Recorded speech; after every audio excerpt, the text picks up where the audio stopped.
નમસ્કાર.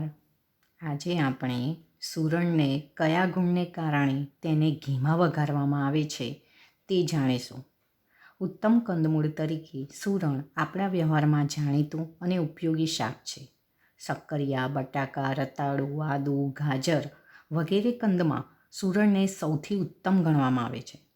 વ્રત ઉપવાસમાં ફરાળ તરીકે બટાકાની અવેજમાં સુરણનો મોટા પાયે ઉપયોગ કરવામાં આવે છે. આપણી સામાન્ય રસોઈમાં રોજબરોજમાં તેલનો ઉપયોગ વઘાર માટે કરવામાં આવે છે, પરંતુ સુરણનું શાક હંમેશા ઘીમાં જ વઘારવામાં આવે છે. તો શા માટે?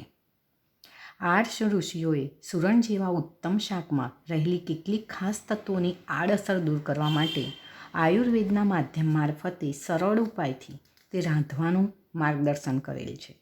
સુરણની બે જાત થાય છે, વન્ય અને ગ્રામ્ય.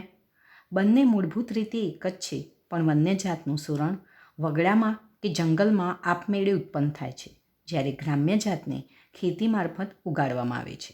સુરણ એ ઉષ્ણ, તીક્ષ્ણ અને વૃક્ષ ગુણવાળું છે. આથી શરીરમાં પિત્તની પણ વૃદ્ધિ કરે છે, તેમજ વૃક્ષતાથી વાયુની પણ વૃદ્ધિ થાય છે. સુરણના આ દોષને દૂર કરવા માટે આયુર્વેદ મત અનુસાર ઘી સૌથી ઉત્તમ માનવામાં આવેલ છે.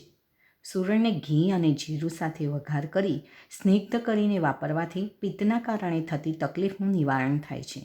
ઘી એ પરમ વાતશામક અને પિત્તશામક છે.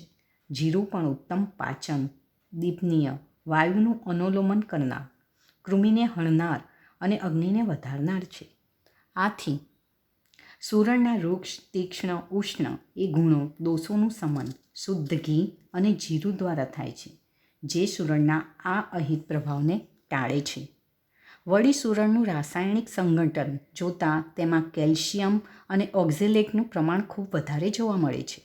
આ કેલ્શિયમ ઓક્ઝેલેટના કારણે જ સુરણને અડવાથી ત્વચા પર દાહ, ખંજવાળ, બળતરા, સોજો આવે છે. કેલ્શિયમ ઓક્ઝેલેટ વધારે પ્રમાણમાં ઓછું કરવા માટે સુરણના શાકને ખાટી વસ્તુ જેવી કે લીંબુ, આંબલી કે દહીં સાથે ખાવામાં આવે છે. અળવીના પાન, અળવીની ગાંઠો વગેરેમાં પણ આ જ કેલ્શિયમ ઓક્ઝેલેટના કારણે જ દહીં, લીંબુ કે આંબલીનો ઉપયોગ કરવામાં આવે છે. આમ સુરણના દોષનું શમન દહીં અને ઘી દ્વારા થવાથી ઉપવાસ વગેરેમાં તેનો કોઈ અહિત પ્રભાવ થતો નથી અને ઉત્તમ કંદનું સેવન લાભકારક રહે છે. તો આજે આપણે જાણમાં આવ્યું કે આપણે ઘી અને દહીં સાથે શા માટે સુરણ લેવું જોઈએ, તો એનો ઉપયોગ કરી અને આપણે સુરણના બધા જ લાભ મેળવીએ. જય શ્રી કૃષ્ણ.